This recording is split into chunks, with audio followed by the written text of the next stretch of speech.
So I'm very, very pleased to be here with my good friend Brock Pierce and Lightning, who's become a good friend. And, Brock, I've known for about half your life. I mean, going back to the early video game days. People may forget that before Bitcoin, Brock was known as the father of virtual currency when that meant video game items. He was actually the founder of a very large company that you hired Steve Bannon to run. It was called IGE. This was before he was in politics. Before he was in politics, way before. He was at Goldman Sachs, and he had Goldman Sachs as an investor, and then brought Steve in to actually run a very successful video game virtual goods platform. Way before anybody heard of Bitcoin or cryptocurrency. It was just basically people wanted to play games, and I suppose it was really the original play to earn, too. I mean, yeah, we coined that term before there was Bitcoin. Right. Play to earn. Interesting how it's the hot topic today. Actually, I spoke about this quite a bit in, I think, 2016 and 17. I normally talk about ideas long before, or implement them, long before they become a popular trend. But IGE was letting people play to earn in 2002? 2001. Actually, I was doing this in 1999, 1998, recognizing that digital assets, just because something was intangible, didn't make it any less valuable. And I ran most of the secondary markets for the entire video game industry globally. I mean, we were PayPal's largest merchant for years. We were instrumental in launching Alipay back when that was nothing. We had about 400,000 people that would play video games professionally to mine digital currency, primarily in China. Again, this is all like 2001, 2002, 2003, 2004. Again, long before this industry had even existed. So, flash forward to today, and of course, one of the hottest topics now is play to earn, and you have projections that with 3 billion gamers in the world and only 200 million people having any exposure to cryptocurrency, that eventually, this will be one of the driving forces when you have, Axie Infinity, the current leader in the space in terms of market cap, launched the Coin Agenda Global last year. They were about to come out with a token at 10 cents. I think it's about $130 now, and they've really, transformed a lot of the way that people think about earning. We have longer than that. I think we got 20. Just, get that up. I usually say we have as long as Brock wants, but 22 is a good number. It's a lucky number. Okay, and this year, we have Jesse from Splinterlands, and Splinterlands, I actually met Jesse a year and a half ago at a BitAngels event that we held in New York. We took some of the companies that were seeking early stage funding from a very small NFT NYC conference at 300 people. And we had 5 companies present. Jesse wasn't ready to present, but he came up to me, showed me this little thing called Splinterlands on his phone, and said, we haven't raised anything yet. We're thinking about it. We've already got like 100,000, downloads, and like we were starting to earn some money. Today, if you saw him yesterday, they're now 3 times the size user base of Axie. They did $20 million in a week on one drop of their playing cards, and they turned down a $1 billion offer. This is how fast this industry moves, and they're also play to earn. And they're also, I think there's 2 things that are absolutely going to disrupt the emerging markets. One is the gaming, and the other one is basically, 3 things probably. Gaming, letting people move money from one place to another without having to go through the archaic, infrastructure of today, banking. And you just heard Alex talk about some of the DeFi. And really, when DeFi hits Puerto Rico and hits other places, you can see that you have other alternatives than settling for 0.2% interest, and you can actually work in an industry that's growing from, Dan Moore has said before that the biggest bubble right now is bonds. It's 120 trillion. we're barely a $2 trillion marketplace. I know I'm teeing you up with a lot, but Brock, where are we right now in the industry and the exciting 5 years ahead? What is this going to mean to the world and to Puerto Rico? Just to go back to one other thing that's, I was reading one of Hal Finney's posts from 1993 talking about digital currency, but the idea of NFTs in a collectible card game. These ideas have been around for a little while, and it takes time for them to be realized. So where are we now, and what's the next 5 years look like? Well, I would say before this is happening. What I would say now is it's happened. You know, we're there. Whether you look at the FTX arena, you look at the Staples Center, Crypto.com, you look at what's actually happening here.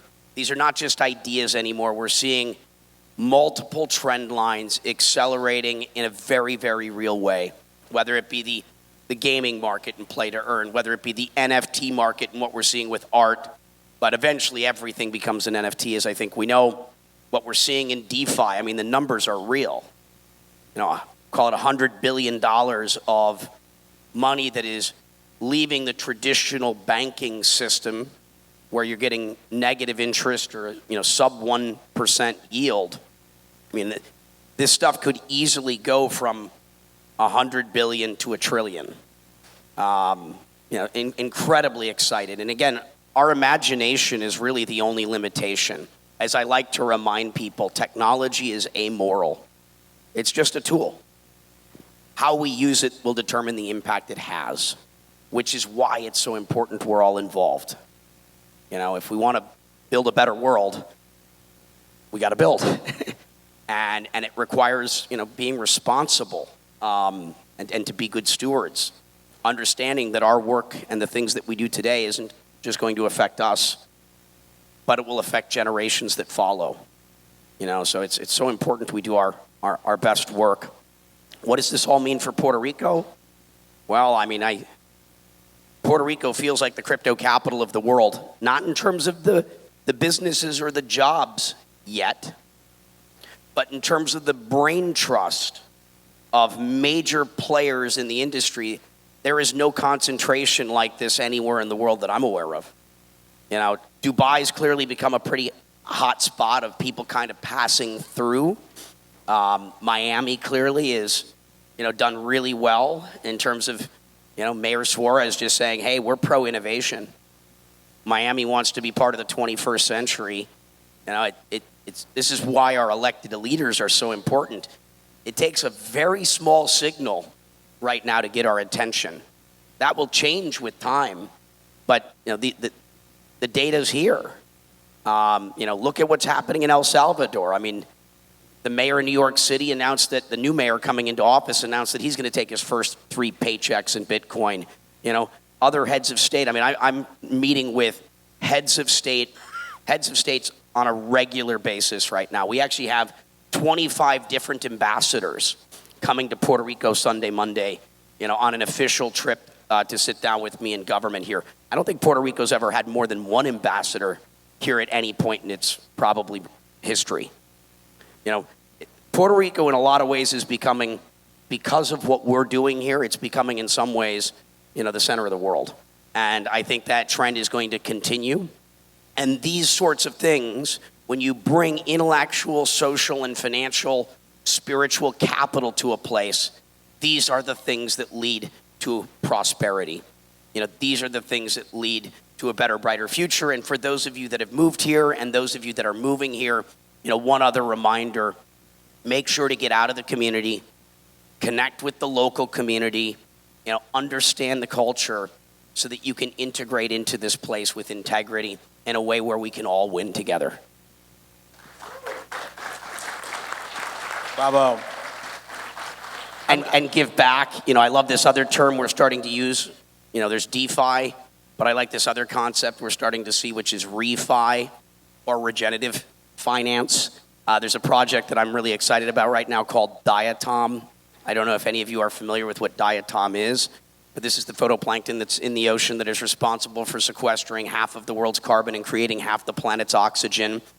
They created a whale for whales sale that is happening right now at diatom.fund. 50 whales being sold as NFTs.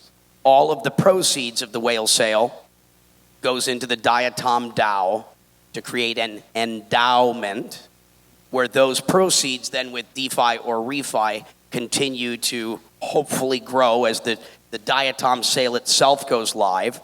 It's pegged to a PRC, which is a plastic reduction credit, creating a whole new market like carbon credits.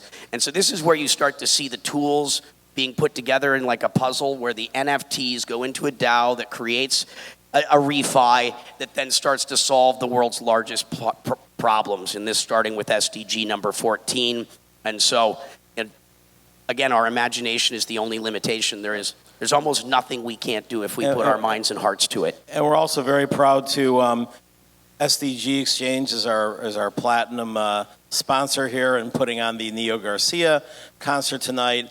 And very proud to have Brock as an investor and advisor in the project.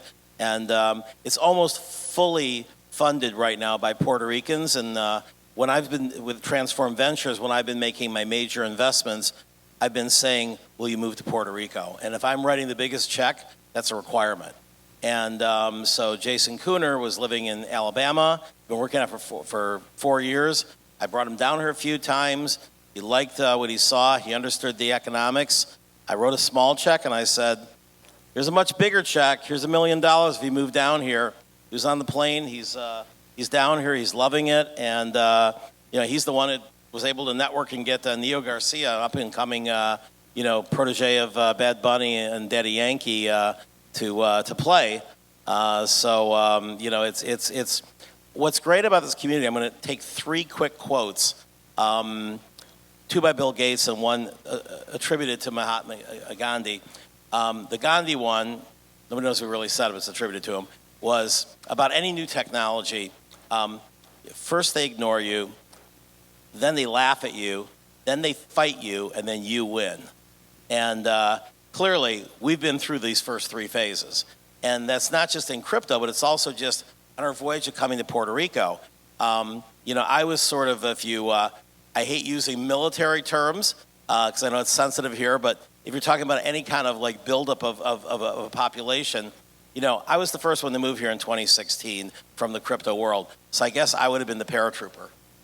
Go out and see if it's safe and come back to everybody to say, hey, it's a beautiful island and it's easy to do business down here. There's great Puerto Rico friends and there's other people who've come down before us from the hedge fund community, et cetera.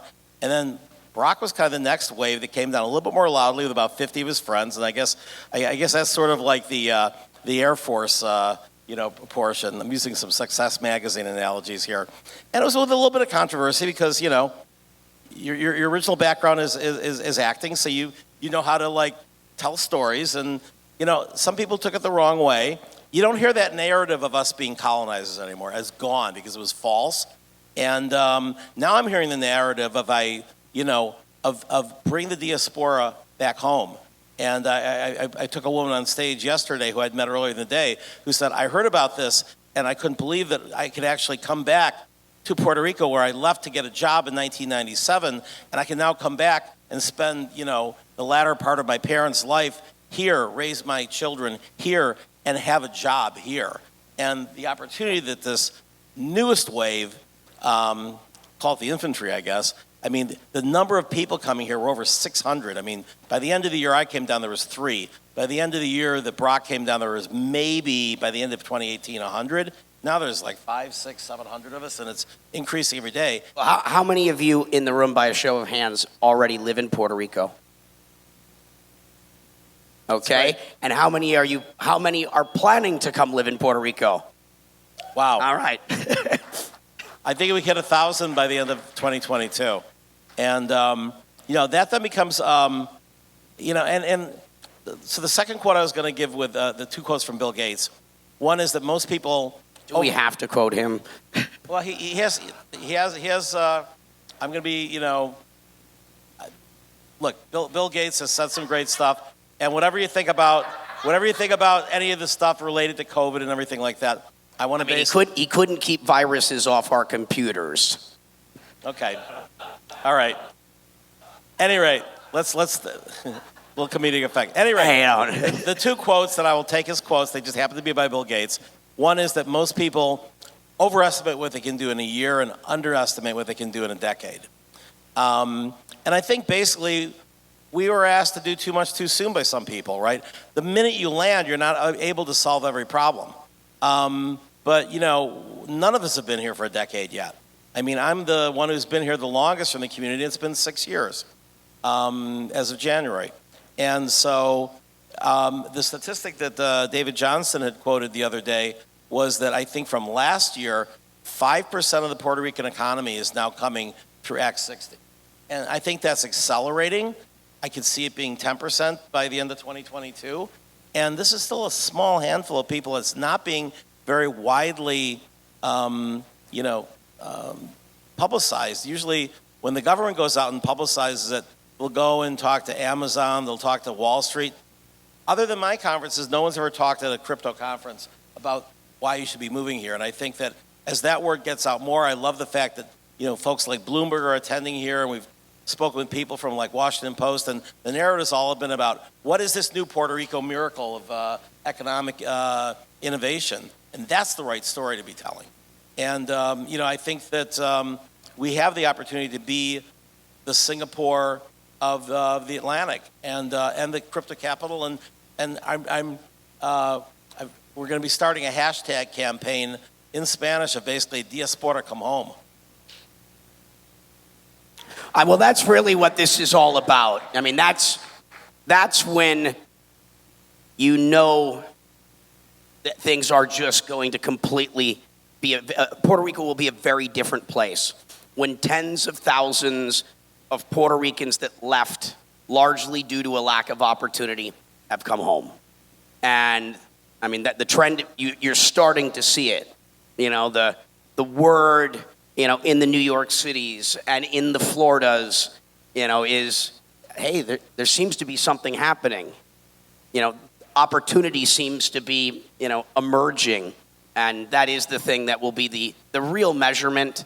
And for any of you that, participate in philanthropic things, I've supported over 200 different charities, here in Puerto Rico. I'm investing tens of millions of dollars into Puerto Rico. I think about 20 million today, probably 6.5 million last week. I'm a pretty major investor into things that are happening here. And that's just my capital. Obviously, then you have leverage and all the other things that come into this. And one of the things I like to point out to really make clear what my intentions are, and I'll probably end up having invested, with syndication and otherwise, over $1 billion into Puerto Rico when I'm done. 100% of the profits that I make from these investments are going to be reinvested in Puerto Rico or given to charity. I'm not going to leave this island. I'm not going to leave this island with 1 cent of profit because I don't need it. And to raise the bar, to make the intentions clear, I don't know how you can criticize that type of commitment, And so we've done a lot of that reconnaissance, digging in to understand the issues and to understand the areas where resources are needed. And, to the extent that you move down here and you're interested in giving back and supporting the critical infrastructure and the things that the island needs, and to do that with Puerto Rican partners, please do reach out to me. I've got a wealth of information. I could talk to you for days. So I'm going to do my last Bill Gates quote, and then I'm going to turn it over to you and Lightning to talk about specific programs that you're doing. The third one was when Bill Gates became a billionaire before the age of 30, every charity in Seattle reached out and said, we want you to be our biggest supporter, et cetera. And literally they had to have one person who just returned the phone calls and said, we'll keep you in mind for the future. Mr. Gates is too young to be a pillar of his community. And basically he was, at that point, just really concentrated on becoming eventually the world's richest man. Now he's one of the world's largest philanthropists, And so I think that right now, a lot of people who are moving here are still in their wealth creating. Of course, they're going to give charitable contributions while they're here, but let them go and create the wealth and go back to the Bible for a quote. Give a man a fish once he's fed for a day. Teach him to fish, then he's never going to be hungry again. And I love what James Hafter created Crypto Mondays. That Pedro's doing such an excellent job with here on the island. Created something called, along with a few other folks, Keiko, Crypto Curious, where it's weekly, introductory sessions in cryptocurrency, Bitcoin, blockchain. They get several hundred people a week, spoken in Spanish. Every night there's something going on here. I mean, you don't see that in New York City. And for a place that's, metro area of maybe 2 million people. And so there are just amazing things going on. They're continuing to accelerate because close proximity of top leaders in the space, bringing down other leaders, and then again, bringing the diaspora back. The greatest minds, in many cases, left, got the best education and experience, and now they want to come back and help the people where they were born. And Puerto Rico truly has the ability to become the Singapore of the Atlantic, to become one of the Singapore, Hong Kong, also became the richest places per capita in the world. And I think Puerto Rico, which currently and historically has been the poorest place per capita in the United States, we want to make it the richest place in the United States. Now, Lightning, you get to ask the last few questions and talk a bit about what you have under the hood. Well, we've just been talking a little bit about charitable actions that are taking, and as Brock and other people have mentioned, and cryptocurrency has been one of the biggest wealth creation engines in the last century. But it's not just second only to COVID. Yeah. And but what comes with this is we're not just here because we are able to create this wealth, but it's because we're able to create disruption and a revolution. But this revolution should not be just within the economic markets, but it's also in how we change the world around us, the community that we're creating. And one of the hats I wear, and very proudly, is to support Brock, who has said he's going to give a tremendous amount of the wealth that he earns, back to the world. And he's formed a foundation, the Brock Pierce Foundation, and I'm honored to be the executive director. And one of the things that we're trying to do is to identify specific, charitable projects that are, signature projects that we can bring to the rest of the community for all of us to participate. And projects where you'll be able to look at them, contributing and say, I did this, I helped make this change. By the way, on that note, that this is an invitation. If anyone in here feels called to getting involved in one of the projects that we're underwriting, is it okay to talk specifically about it? Yes. So I talked to you about, Diatom and removing plastic from the world's ocean, right? We're on an island, and so there's a lot of focus on SDG number 14. The ocean's kind of this critical part of the world that, keeps us alive. And since we're surrounded by water here, we're focusing on that. So plastic reduction credit system. This other one is called Sky Truth. It's basically the eye in the sky that's using satellite imaging, artificial intelligence to identify oil spills. Most oil spills they go unnoticed because we only find out about the ones that hit land. But a lot of those things happen out there in a place where no one's watching and they're generally not reporting. And so using these tools, we can monitor the world's ocean and identify those that are spilling throughout the ocean. This doesn't even require much in the way of capital. And if anybody's interested from an artist perspective to get involved in, designing some NFTs where the proceeds go to finance this impact, if there's anyone that feels called, to this mission, let us know. We're just going to keep finding the coolest things in the world to make sure that there's a world for the generations that follow, and most importantly, a world worth living in with life, liberty, pursuit of happiness type stuff, freedom. Well, following up on this, what Sky Truth, what happens with these oil spills is, the world was horrified by BP's Deepwater Horizon's oil spill.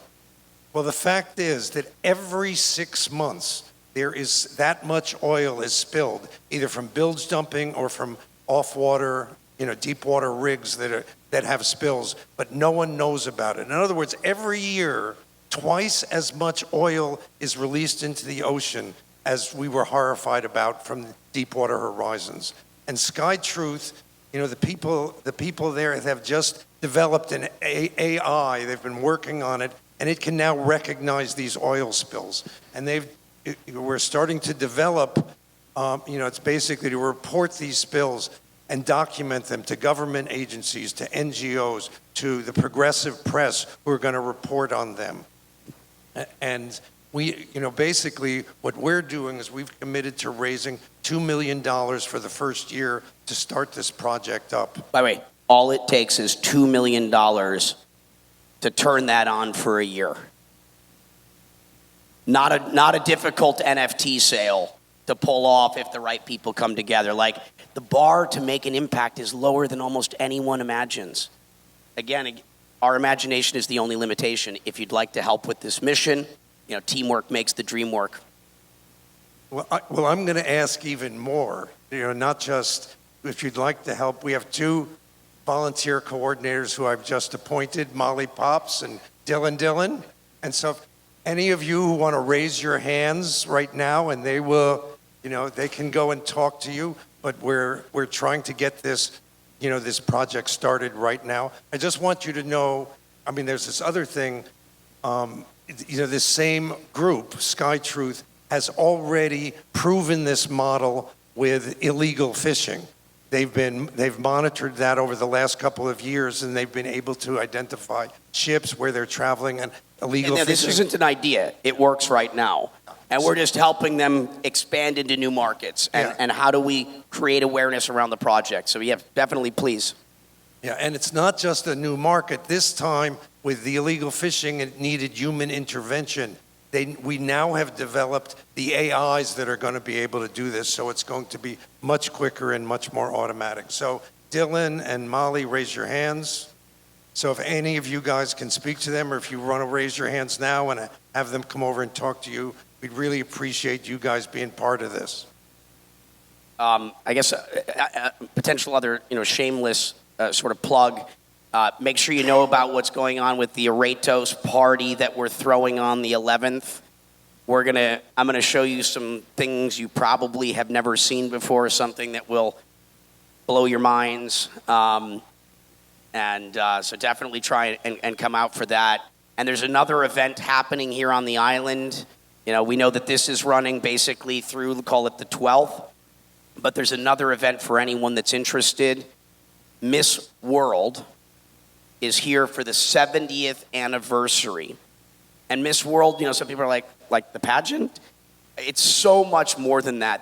Every one of these contestants ultimately are winning because of their purpose and the positive impact they're going to have in the world and in their home nation. These women are the most extraordinary women in the world, the representatives of their nation, like ambassadors of the future and change. It's seen by over 1 billion people, most years 1.5 billion, much bigger than the Super Bowl. There's the charity gala on the 13th, the major event on the 16th, and this is probably the biggest thing that has ever happened to Puerto Rico in terms of creating mass awareness around the world, of showing Puerto Rico in a positive light.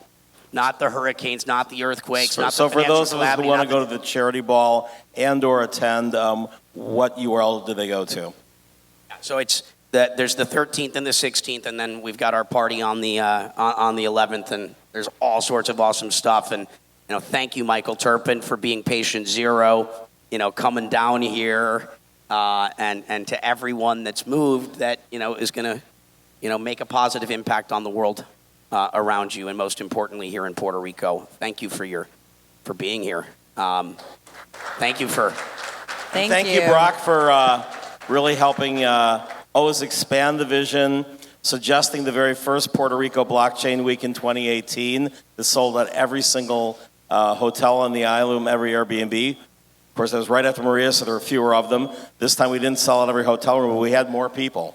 We had, I think, about 3,000 people come down across, and oh my God, the number of events. I mean, the first year it was D10E no longer around, Puerto Crypto no longer around, Coin Agenda kept on trucking. This is our 5th year, but 3 new great events sprung up, right? We had Limitless coming on Friday.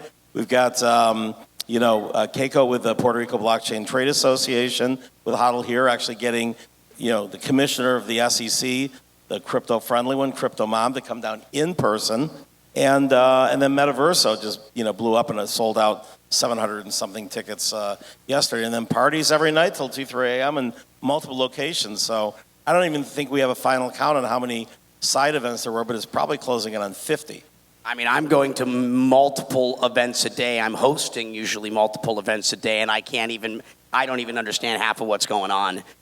We've become it feels like Art Basel. Right, exactly. It's like Crypto Basel. And that's one reason why we kind of jointly decided to put this 1 week after Art Basel, and this is a permanent move. So for the future, plan if you're in NFTs to go to Art Basel and then hop on the plane over here and make sure you spend maybe a day or two there and spend the whole week here. It's only getting better from here. Thank you, Brock. Thank you, Lightning. Awesome. Well, thank you. Thank you, Puerto Rico.